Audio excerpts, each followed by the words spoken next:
Аллаху баракатух. Құрметті халқым, қазір мінекей бүгін 17 май 2025 жыл Марат Аюбаев ағамызбен кездесіп отырмыз. Бұл Марат Аюбаев ағамыз өзінің Facebook парақшасында өте көп қазақтарға, қазақ еліне және дүние жүзіне керек дүниелердің көп екендігін айтып кетті. Бұл кісі өзі өнер тапқыш екен. Тапқан өнерінде өртті 3 минуттан көп асырмай өшіретіні, және десе жанармай құйылған ыдыстарды тезірек өшіруді, сондай өнерлерді іздеп тапқан екен. Оның үстінде сондай бір машиналар ойлап табамыз дейді. Сол машинаның ішінде буман өшірсе де болады екен. Мына мысалға егіндіктер өртеніп кететін болса, сол буман өшірсе де болады екен. Және сол өшіретін буманан мынау кене, қазір шегірткеменен алысып, шегіртке бой бермей жатыр ғой. Сол шегірткелерді өлтіріп тастауға болады екен. Және десе қазір мінекей үйлердің бәрі қандалап толып кетті. Сол қандалаларды да бұл кісінің тапқан өнеріндегі жағы өнімменен өшірсе болады екен. Сондықтан енді осы қазір бұл кісінің тапқан өнерінде азғантай өзінен сұхбат аламыз. Сол сұхбатында естесіздер, Құда қаласа. Аға, енді сіз тапқан өнеріңізде мынау өрт сөндіретін машинаны тауып отырмын дедіңіз ғой. Өртті 3 минутта өшіре алатын машина ойластырып тапсақ болады деп отырсыз. Өзіңіздің өнеріңізде. Сол жағынан қысқа айтып кетіңіз. Айналайын шырақтарым, мен 22 жаңалық таптым. Ғылымның әр саласына байланысты. Соның 3 жаңалығы өртке қарсы бағытталған. Өрт сөндіру машинасы, ол өртті тез өшіреді. Жаңағы айтып айтқан кене, бүрге деген заттардың бәрін, вирустардың бәрін жояды. Мысалға аға, мұны қандала деген қазір үйлерді қаптап жатыр.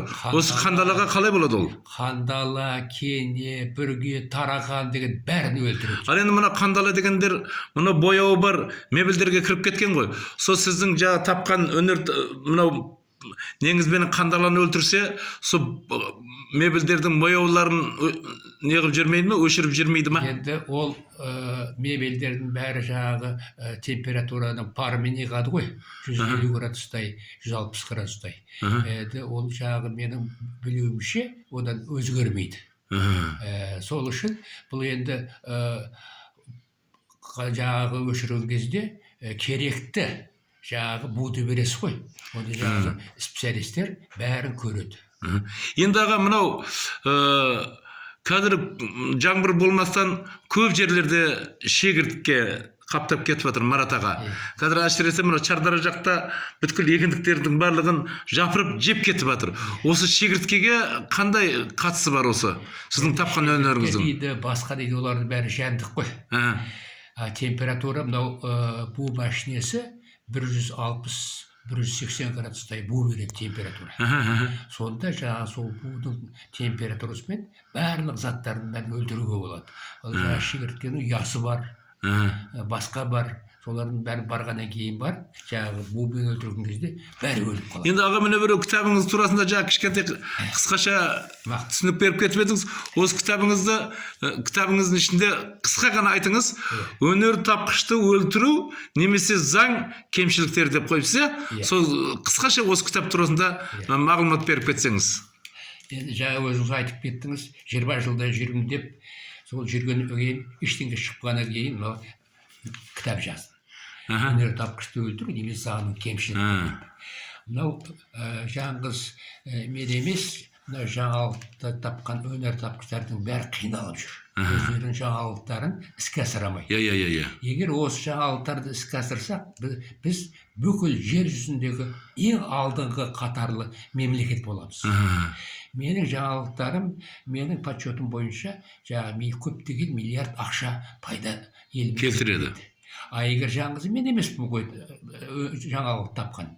Сол кісі осы жаңалықтарға, өнер тапқыштарға көмек болса, соларды адам ретінде қарасақ, соларға осы тапқан жаңалық іске асырсақ, көптеген миллиард. Жапония, оларды салыстырып көріңіз, жер кішкентай. Біздің байлықтай ондай байлық жоқ қой, біздің жеріміз қандай кең. Бірақ Жапония алда. Неге десеңіз, олар мына жаңалықтарға, өнертапқыштарға қатты көңіл бөледі. Сөйтіп олар алға жүрді. Егер біз осы жаңалықтарды көңіл бөліп, көмектессек, біз жер жүзіндегі ең алдыңғы қатарлы. Енді мынау Бауыржан атамыз турасында айта кетсеңіз, Бауыржан Момышұлы сіздің нағашыңыз болады, нағашыңыз болады, айта кетіңіз. Бауыржан Момышұлының әпкесі менің анам, туған әпкесі. Сонда Момыштың екі қызы, бір баласы болған. Бәукең сол бір жағдаймен ауырып қалып біздің үйде болған. Сонда сол маған осы жаңалықтар туралы көріп айтып кеткен әңгімесі бар.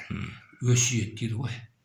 Сонда мен жаңалықтарымды көргеннен кейін барып, ол айтты: "Ей Барат, сен болашақта осы жаңалықтарды іске асырам деп жүргенде 3 кедергіге жолығасың." Айтып беріңіз сол 3 кедергіні. Бірінші кедергі басында ноқаттай миы жоқ. Қанша айтсаң да, қанша жазсаң да түк түсінбейтін, бірақ өзін данышпан санайтын мау басқа жолығасың деді.